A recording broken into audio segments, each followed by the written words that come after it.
Hello दोस्तों, तर्कशील argue पे आपका स्वागत है। दोस्तों, आज के इस वीडियो में हम देखने वाले हैं नॉर्थ कोरिया और साउथ कोरिया यानी कि पूरे के पूरे कोरियन पेनिनसुला का आज तक का पूरा इतिहास। हम शुरू से देखेंगे कि कैसे कोरिया के पहले किंगडम से लेके आज तक का कोरिया बना है और कैसे नॉर्थ एंड साउथ कोरिया अलग हुए।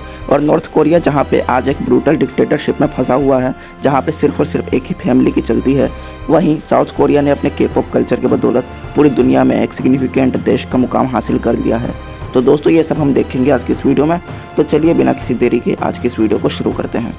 दोस्तों, कोरिया का पहला किंगडम था जोसान, जिसको कि आज हम गोजोसान कहते हैं। दोस्तों, गोजोसान का मतलब है पुराना जोसान, क्योंकि दोस्तों इस जोसान के बाद भी एक दूसरा जोसान किंगडम बाद में आया था, जिसे कि आज जोसान कहा जाता है और इस पुराने वाले जोसान को आज गोजोसान के नाम से जानते हैं। तो दोस्तों, इसके बाद 400 BC में साउथ में एक दूसरा किंगडम बनता है जिसका नाम था जिन, और 200 BC में मंचूरिया के पास एक बुयो नाम का किंगडम एस्टेब्लिश होता है।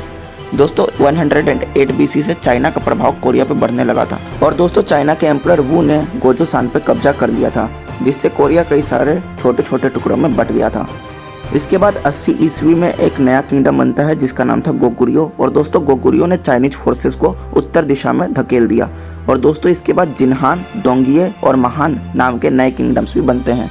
दोस्तों, यहाँ पे ये बात ध्यान रखने वाली है कि गोगुरियो किंगडम का नाम सिर्फ गुरियो था। बाद में भी गुरियो नाम का एक नया किंगडम बना था, क्योंकि दोस्तों बाद में सभी किंगडम्स पुराने किंगडम्स का नाम रख के अपनी ग्लोरी को जस्टिफाई करने की कोशिश करते थे। इसलिए दोस्तों जितने भी पुराने किंगडम्स के आगे गो लगा हुआ है, समझ जाइए कि गो का मतलब है पुराना, और उन सब किंगडम्स के नाम के आगे बाद में गो लगाया गया है ताकि उन्हें नए बने किंगडम से उनमें अंतर किया जा सके। दोस्तों, इसके बाद कई सारे नए किंगडम्स बनते हैं जैसे जैसे समय बीतता है, और इसके बाद 370 ईस्वी में बेकजा, सिल्ला और गोगुरियो इन तीनों किंगडम्स ने मिलकर कोरियन पेनिनसुला पे अपना प्रभाव जमाया और कोरिया में फेमस 3 किंगडम्स पीरियड का समय शुरू हो जाता है। इसके बाद 413 ईस्वी में इन सभी किंगडम्स में से सबसे पावरफुल किंगडम बनता है गुरियो, यानी कि आज का गोगुरियो, ना केवल साइज से बल्कि मिलिट्री पावर और सैनिकों के लड़ाई करने के एक्सपीरियंस से भी, क्योंकि दोस्तों हम जानते हैं कि गुरियो चाइना से सटा हुआ था, तो जब भी चाइना से अटैक होता था इसी किंगडम पर सबसे ज़्यादा हमला होता था, इसलिए इसके सैनिक अनुभवी और ज़्यादा पावरफुल हो गए थे। दोस्तों, बेकजा किंगडम ने पश्चिम भाग पर अपना प्रभाव जमाया और उसके पास सबसे बड़ी नेवी थी। यह सबसे पॉपुलस किंगडम भी था, यानी कि सबसे ज़्यादा घनी आबादी वाला किंगडम था। दोस्तों, सिला किंगडम बाकी दोनों किंगडम के मुकाबले कमज़ोर हुआ करता था, लेकिन दोस्तों उसकी डिप्लोमेसी अच्छी थी जिसके कारण वो बचा हुआ था। 645 ईस्वी में गोगुरियो की पावर तब बढ़ जाती है जब उसने एम्परर वू के द्वारा स्थापित की गई चाइनीज आउटपोस्ट पे कंट्रोल कर लिया और चीनी सेना को खदेड़कर बाहर कर दिया। दोस्तों, अब चाइना फिर से गोगुरियो पे कब्जा करना चाहता था, लेकिन दोस्तों इसके लिए अब चाइना को किसी एलाई की ज़रूरत थी, और चाइना का एलाई यानी कि दोस्त बना इसमें सिला।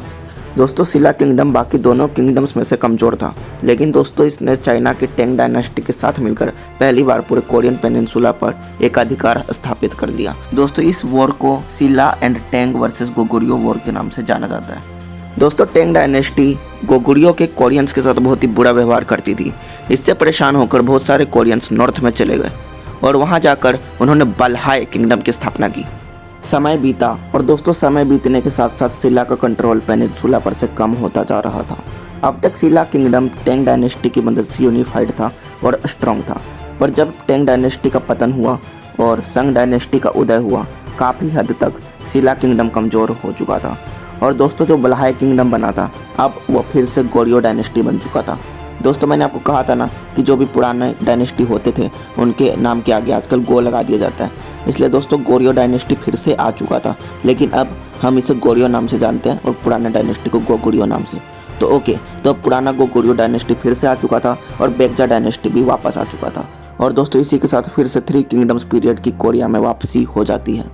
दोस्तों, इन तीनों डायनेस्टी या फिर कह लें किंगडम्स में से सबसे ज़्यादा ताकतवर होकर उभरा फिर से गोरियो डायनेस्टी। और दोस्तों कुछ समय तक गोरियो डायनेस्टी पर क्रूर बौद्ध तानाशाह गोंगये ने शासन किया और उसके बाद ताइजो ने सत्ता संभाल ली। दोस्तों, ताइजो ने पूरे कोरियाई पेनिनसुला पर जीत हासिल कर ली और गोरियो किंगडम का एक अधिकार हो गया, यानी कि पूरे के पूरे कोरियन पेनिनसुला पर सिर्फ और सिर्फ गोरियो किंगडम था। दोस्तों, सन 1018 में गोरियो डायनेस्टी का ये पीरियड कोरियन हिस्ट्री का गोल्डन एज कहा जाता है, क्योंकि इस समय उनकी मिलिट्री पहले के मुकाबले ज़्यादा ताकतवर थी और साथ ही इसके स्कॉलर्स और इंजीनियर्स पूरे एशिया में उनकी कुशलता के लिए जाने जाते थे। सन 1259 में यानी कि 1259 में मंगोल साम्राज्य सबसे क्रूर साम्राज्य बन के उभरा।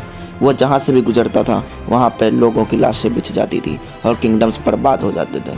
लेकिन दोस्तों उन्हें कोरिया में बेहद कड़ी टक्कर मिली और उन्हें परेशानियों का सामना करना पड़ा। दोस्तों इस समय के बीतने के बाद अब चलते हैं सीधे सन 1388 पे। तो दोस्तों सन 1388 में कोरिया में मिलिट्री लीडर ई सियोंग गे को चीन के लियो डेंग के मिंग डायनेस्टी को इन्वेड करने के लिए भेजा गया था, लेकिन उसने बगावत कर दी और उस बगावत का नतीजा ये निकला कि गोर्यो डायनेस्टी के 474 साल के शासनकाल का अंत हो गया और इसी के साथ जोसेon नाम का नया देश बना। ये नाम भी पुराने गोजोseon डायनेस्टी का नया नाम है। जोसेon डायनेस्टी सबसे लंबे समय तक कोरियन पेनिनसुला पर शासन करने वाली डायनेस्टी थी, जिसने लगभग 5 सदियों तक कोरियन पेनिनसुला पर शासन किया। इसी डायनेस्टी के अंदर कई तरह के रिफॉर्म्स भी हुए और किंग सेजोंग द ग्रेट ने नए नवेले हंगुल स्क्रिप्ट की भी डेवलपमेंट की। दोस्तों हंगुल स्क्रिप्ट कोरियन लिखने वाली स्क्रिप्ट है। अगर आप इसे पढ़ोगे तो आपको पता चलेगा कि काफ़ी हद तक हिंदी से मिलती जुलती है, क्योंकि इसमें भी हिंदी के शब्दों की तरह ही मात्रा लगाया जाता है। और दोस्तों ये बहुत ही जीनियस स्क्रिप्ट है और लोगों को ये बहुत ही ज़्यादा पसंद है। दोस्तों इस स्क्रिप्ट की जो डेवलपमेंट हुई थी इसी डायनेस्टी में शुरू हुई थी। अब चलते हैं सन 1592 में।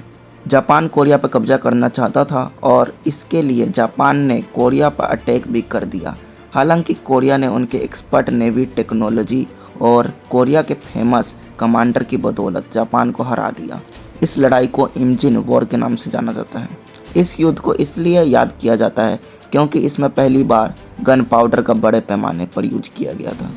अब समय है 1596 का। इसी समय कोरिया में हाओचान नाम के वेपन का भी इजाद हुआ था, जो एक साथ मिसाइल्स की तरह कई सारे तीरों को फायर कर सकता था। इसी के बलबूते कोरिया ने जापानी समुराइज को भी हराया था। दोस्तों अब हम आ चुके हैं सन 1800 में। जोसेon किंगडम में करप्शन काफ़ी बढ़ गया था और रॉयल फैमिली के पास काफ़ी पावर थी। अब तक जोसेon में यूरोपियंस का आना जाना शुरू हो गया था। सन 1866 जोसेon पर फ्रांस ने आक्रमण किया, पर जोसेon किंगडम जीत गया और इसके बाद सन 1871 में अमेरिकन्स ने भी जोसेon पे हमला किया, लेकिन जोसेon किंगडम फिर से जीत गया। 1894 अब जब चीन कमज़ोर हो गया था, जापान काफ़ी शक्तिशाली हो गया था। इसे फर्स्ट सिनो जापानीज वॉर के नाम से जाना जाता है। और दोस्तों फर्स्ट सिनो जापानीज वॉर में जापान चाइना से जीत गया था। चाइना को करारी हार का सामना करना पड़ा था। 1895 500 साल पुराना जोसेon किंगडम ख़त्म हुआ और कोरियन एम्पायर बन जाता है जापान के प्रोटेक्शन में। दोस्तों यहाँ पे हुआ ये था कि जापान ने कोरिया पे हमला किया और कोरिया को हरा दिया। इसके बाद जापान के प्रोटेक्शन में बना पहला कोरियन एम्पायर। दोस्तों 1910 जापान ने कोरिया पे पूरी तरह से कब्जा कर लिया और दोस्तों इस एज को जापान की क्रूरता के लिए याद किया जाता है। दोस्तों सन 1910 से लेके 1944-45 तक जापान का कोरिया पे कब्जा रहा था। और दोस्तों जापान अपने एम्पायर को फैलाने के लिए कोरिया पे बहुत ही ज़्यादा क्रूएल था। दोस्तों कोरियन बच्चों के नाम बदल के जैपनीज में रखने के लिए पेरेंट्स को मजबूर किया जाता था। पूरी तरह से जैपनीज को ऑफिशियल लैंग्वेज बना दिया गया और स्कूलों में कोरियन क्लास के अलावा कोरियन बोलने पे पाबंदी लगा दी गई। दोस्तों यही कारण है कि आज बहुत सारे कोरियंस जापानियों से बहुत ही ज़्यादा नफरत करते हैं और दोस्तों जापान भी अपने इस इतिहास को याद नहीं करना चाहता। दोस्तों इसके बाद कोरिया को जापान से आज़ादी तब मिली जब 1945 में जापान के ऊपर 2 एटम बम गिराए गए और जापान पूरी तरह से हार गया। उसके बाद जापान ने अपनी सारी टेरिटरीज़ को बटोर के वापस जापान में समेट लिया और कोरिया आज़ाद हो गया।